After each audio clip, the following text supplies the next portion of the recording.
வணக்கம் மக்களே, 200க்கு நியர்பை இருக்கக்கூடிய ரெண்டு நம்பரை மல்டிப்ளை பண்றதுக்கு ட்ரிக் என்ன அப்படின்றத பார்க்க போறோம். அதுக்கு முன்னாடி நம்ம சேனலை ஃபாலோ பண்ணல அப்படின்னா மறக்காம ஃபாலோ பண்ணிக்கோங்க.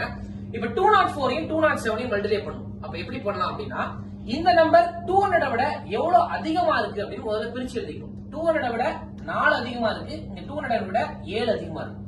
அடுத்த ஸ்டெப் என்ன பண்றேன் அப்படின்னா, டயகனலா ரெண்டுத்தையும் ஆட் பண்ணிடுறேன். 204 7 டயகனலா ஆட் பண்றேன். ஆட் பண்ண 211 அப்படிங்கிற நம்பர் வந்துருச்சு. இந்த நம்பரை நான் 2 ஆல மல்டிப்ளை பண்றேன். ஏன் அப்படின்னா 200ல பேஸ் இருக்கக்கூடிய எல்லா நம்பரையும் 2 ஆல மல்டிப்ளை பண்ணணும். ஒருவேளை 300 பேஸ்னா 3 ஆல மல்டிப்ளை பண்ணணும். அப்ப 211 2 ஆல மல்டிப்ளை பண்ணா 422 422 கிடைச்சிருச்சு.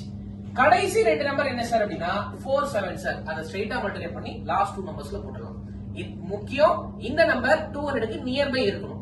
அப்போ அதே கண்டிஷன்ல 206 209 மல்டிப்ளை பண்ணா என்ன ஆன்சர் வருது அப்படின்றது